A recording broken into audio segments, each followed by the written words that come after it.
vision, c'est quoi? La vision se définit comme la fonction par laquelle des images captées par l'œil sont transmises par les voies optiques au cerveau. La vision, c'est aussi la manière de voir, de concevoir, de comprendre quelque chose de compliqué. On parle de complexe. La vision encore se définit comme l'image mentale de quelque chose qui s'impose à notre esprit. Exemple, la vision de Pierre et de Corneille. Actes des Apôtres chapitre 9 verset 10. On dit Dieu parle à Ananias dans une quoi? Vision. Actes des Apôtres chapitre 10 verset 3. Vers la 9e heure du jour, dans une vision, il a vu un ange de quoi? De Dieu qui lui dit. On n'a pas été dans un songe. C'est-à-dire que même s'il existe des visions lorsque l'homme est endormi, mais la vision là, tu es réveillé. La vision, tu es là comme ça. On peut prier puis tu fermes les yeux et puis tu vois. Quand tu fermes tes yeux physiques avec tes paupières, le Saint-Esprit ouvre tes yeux spirituels. Par exemple, je ferme les yeux et puis je dis, ah, je vois présentement dans mon esprit telle personne. Voilà,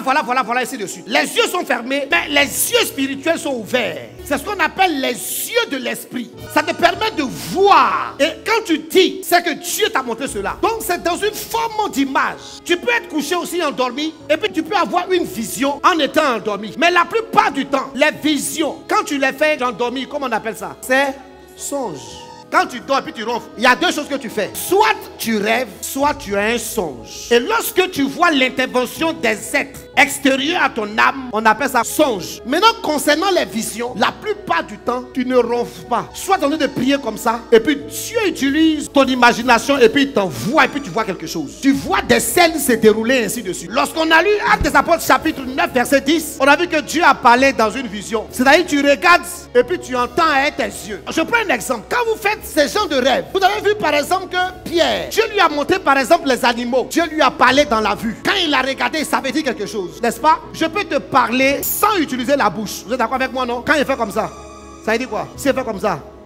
Donc on n'est pas obligé d'ouvrir la bouche. Parce qu'on voit, ça veut dire quelque chose. Et quand Simon Pierre a fini de voir les animaux qui sont interdits dans leur loi, dans leur tradition, écrits par Dieu lui-même, dans le livre de Lévitique, Dieu lui dit, tu manges. Quelques minutes après, on vient l'appeler pour aller chez Corneille. Or, Corneille était un païen. Cette vision-là qu'il vient de faire est une vision comment? Prémonitoire. Parce qu'il venait de faire une vision qui annonçait quelque chose. Mais encore, la plupart des visions prémonitoires sont prophétiques. C'est-à-dire, la chose doit arriver puis tu vois. Vous devez savoir que la vision là est de deux sortes. Il y a des visions où deux fois tu es couché, c'est sous forme de songe. Tu n'es pas trop endormi, tu ne ronfles pas. Deux fois tu es couché comme ça. Et puis, c'est comme un petit sommeil qui te prend. Et puis dans le petit sommeil là, tu commences à voir des choses. Mais quand c'est un rêve là, toi-même tu sens que tu dormais puis tu t'es réveillé. Maintenant, quand c'est un songe, tu te réveilles, mais dedans tu identifies que tu as rencontré des personnes, tu as vu tant, ainsi de suite. Et quand tu sors des songes, la plupart du temps tu as un message. Mais un rêve, ça peut être dû à l'activité de ton âme. Par exemple, tu es fan d'une go, elle est au service avec toi, tu ne peux pas breaker, tu es là comme ça. La nuit tu dors et puis tu la vois. Tu dis,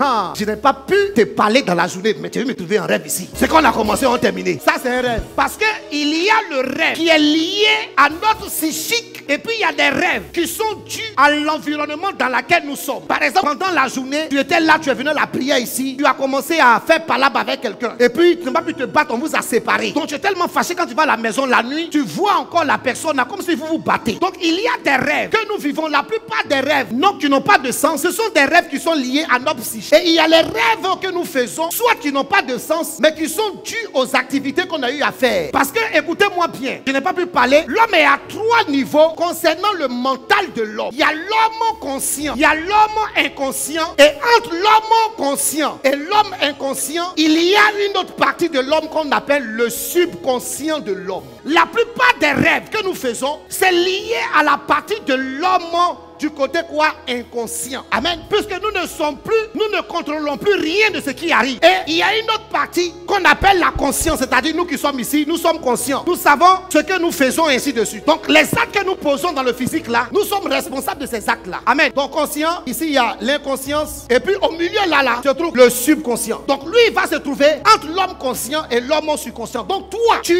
as les trois étapes là. Il y a un moment donné tu es conscient. Il y a un moment donné tu n'es pas conscient et il y a un un moment donné, tu es dans cette phase transitoire. La plupart des visions se produisent lorsque l'homme est dans la phase du subconscient. La plupart des rêves se produisent que lorsque l'homme est dans la phase quoi? De l'inconscience. Et la plupart des visions se trouvent lorsque l'homme est conscient. Amen. Révélation, révélation, révélation. Que Dieu vous bénisse.